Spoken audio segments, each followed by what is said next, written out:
And our next speaker is Sunil Sharma, professor of Persian and comparative literature at the Boston University's Department of World Languages and Literatures.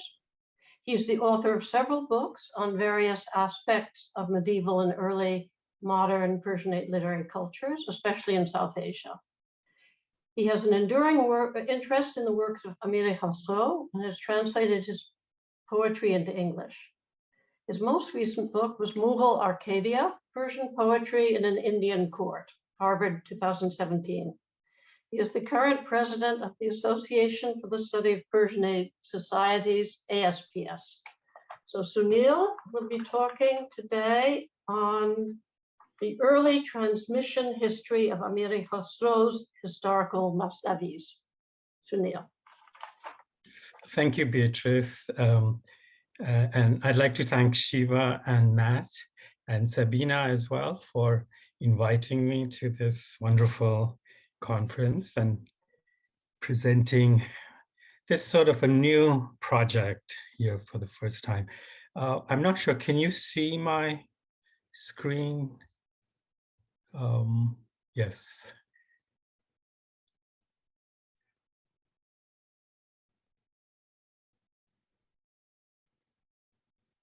Okay. You can see it, hear it, everything's fine. Okay.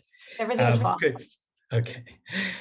Since this symposium invokes the Baysunghur, naturally my starting point is the oft-quoted statement that the prince and patron preferred the Khamsa of Amir Khusraw to that of Nizami Ganjavi, his predecessor.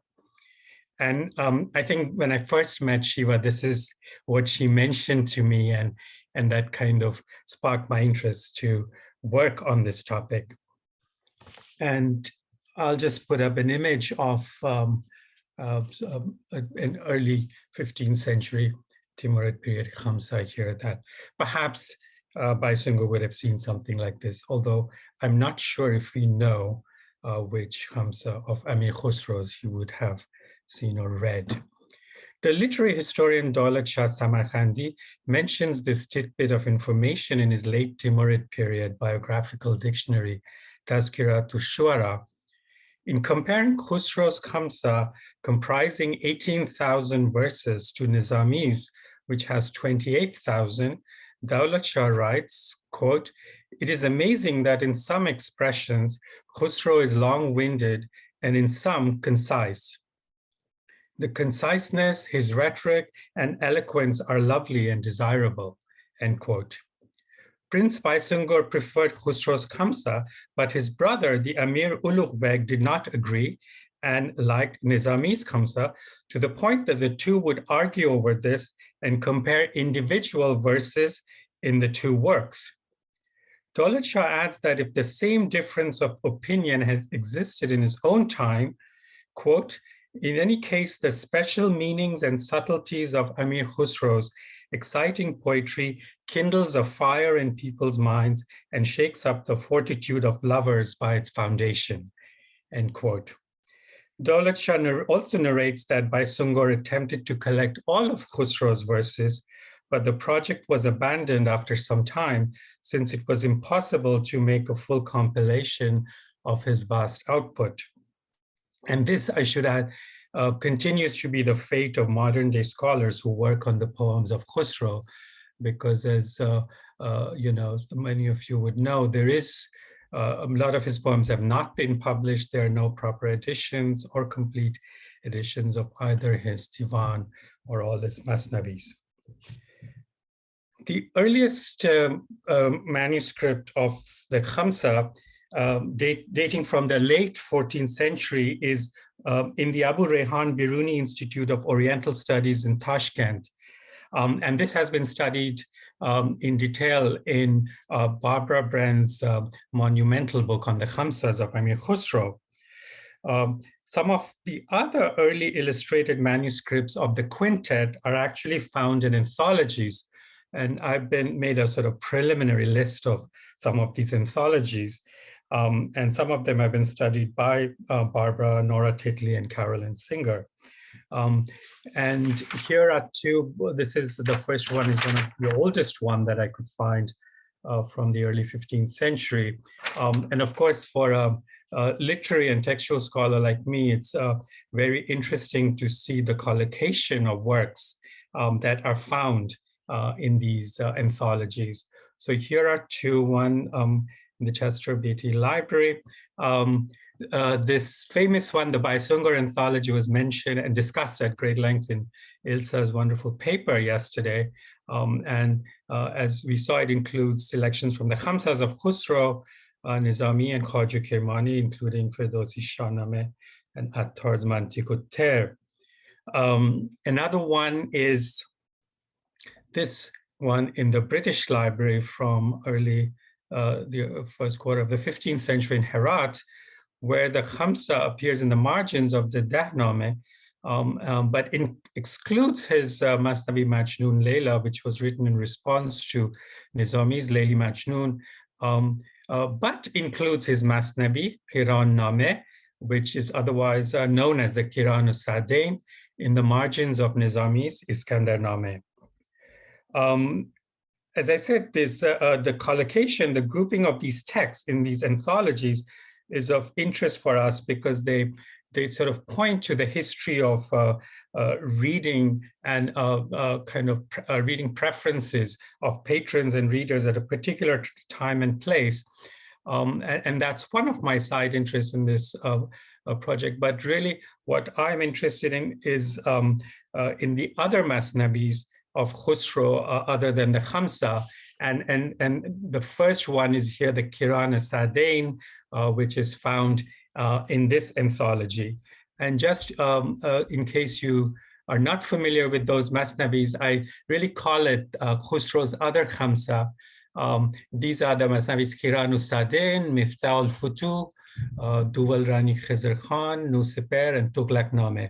They were never actually produced together. They were never copied together in a manuscript, all five of these. And we can see the earliest two of these were written when he was a young man. He started his career at the Delhi Sultanate. And then the others were written several years after he completed his Khamsa. And the subjects of all these poems are his royal patrons, starting from the Delhi Sultans Bughra Khan, Jalaluddin Khilji, Prince Khizr Khan, Qutubuddin Mubarak, and Muhammad ibn Tughlaq.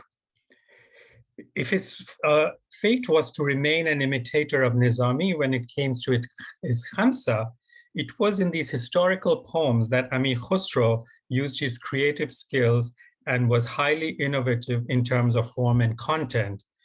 And these are actually really fabulous for scholars of literature because, for instance, the Qiran-u-Sadain has very early examples of topographical and architectural poetry of Delhi. The Duwal Rani Khizr Khan is a romance of the Prince Khizr Khan with the Hindu princess Duwal Rani. And includes ghazals in the Masnavi. The Nusiper was written in several different meters for different sections. So you see there are a lot of literary kind of innovations there. And these works have had a great influence on the writing of Persianate history, especially Sultanate period history in South Asia, especially among the Mughals. Now, going to this question of tracing a history of how these, what I call this a group of historical Masnavis, how they sort of were copied, and what we find is in the 15th and 16th centuries that basically you find manuscripts that include his kulliyat, which is his qasaid and his ghazals, plus the Khamsa, plus the historical Masnavis, or a group of manuscripts that have the Khamsa only with the historical Masnavis. And I'm going to give you some examples of these. I've not actually seen a lot of these, partly because this interest is recent and I've not been able to travel, but also they're dispersed all over the world. So right now it's more of a kind of a project based on, library work and internet resources. So one of these is this one that is found in the Biblioteca dell'Accademia Nazionale dei Lincei in Roma, that Piemontese catalog in his catalog. And what is of interest is that it includes 3 of the historical poems, and the order seems to vary in some of them. So we see that this one is actually from the early 16th century. There are several in the British Library. This one includes, this is earlier, from the roughly the mid 15th century, and includes, again, the same 3 out of the 5. Usually we find 2 or 3 out of the 5 historical Masnavis. The last one, Tughlaqnama, and it's never found because we only know of it in one manuscript. It was his last work. So it's usually 3 out of 5, and sometimes the 4th one too. In this library manuscript from the 16th century in the British Library, all the Masnavis are in the margins and include 3 of these. This one I was able to see a few years ago because I was looking for another poem of his that was unpublished, where it is part of the Kulliyat. And these are kind of the, really massive manuscripts, these which include the Kulliyat, Khamsa, and the historical Masnavis. So that kind of that practice disappears later on. We see that when it's only the Khamsas and the historical manuscripts are copied together. But in this one, we see 3 of these, a different order, but as well as a fragment of the 4th, which is called Fathul Futu, which is the Miftah al-Futu, as well as some other shorter poems, including Masnavis. I was actually looking for one of those, the Firahname, is Masnavi describing his time in Awadh, which has been quoted by historians, but has never been published. And the fact that some of these manuscripts include other unpublished or, virtually unknown shorter poems may be important, as we'll see in a few minutes. This is another one. I think that maybe that's the same. Yeah, it's another one. And here too, the Masnavis are in the margins. This is late 16th century. And here the story of Duval Rani and Khizr Khan is called Qisseh Khizr Khan wa Duval Rani. The order is reversed. And this too has Miftah al-Futu and some shorter poems. So these 2 manuscripts, the previous one, the British Library, they're quite alike, actually, although the shorter poems may be different. There's another one here from the Suleimania Library, the Hagia Sophia 3912, which I should thank my student, Iqbal Dushanolu. She got me the complete copy of this manuscript, and we actually read one of the shorter poems together in a class. This manuscript has a list of the fairest of the Khamsa and some of the historical manuscripts. I'm not sure about the date from the binding. It seems it could be 15th century, but this question is still sort of open. Okay. Now the manuscripts which have just the Khamsa plus the historical poems, and there's one, and it's this is the first one, the Thamania of Amir Khusraw. It's Ustad Rishad would know whether this name was given, by the copyist or later, because this is a very intriguing, I think, point for me, because we always refer to the Khamsa, but maybe there's a tradition of the Thamania too, of 8 manuscripts, 5 of the Khamsa and plus 3 historical ones that were transmitted at different times. And this, I've not seen, but this is mentioned in Seiler's study of the Walters, of the Mughal Khamsa in the Walters. It includes an inspection note of Muhammad Quli Qutub Shah of Golconda. So it's had spent some time in the Deccan as well. And so these are all, we see that the second group of manuscripts with the Khamsa and historical Masnavis are more from the 16th centuries. This one is from the Walters as well, from the early 17th century, and some of them are illustrated. We saw that this one, the Thamania, was not illustrated, but the Russian one is. And then this one has 2 or 3 illustrations. They're kind of generic illustrations because this one, at least according to museum information, it's scenes from the wintry period in India. This is from the Kirana Sardain, where Amir Khusraw does talk about the different seasons in North India. Now,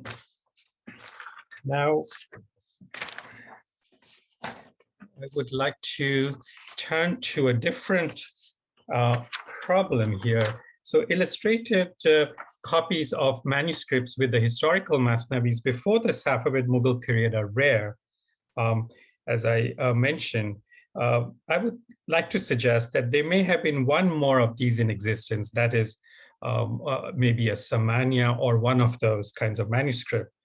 The earliest manuscript of Khusraw's Khamsa from South Asia is a widely dispersed one that we know as the Sultanate Khamsa from Mandu, and this is also studied in depth in Barbara Brand's book from the 15th century.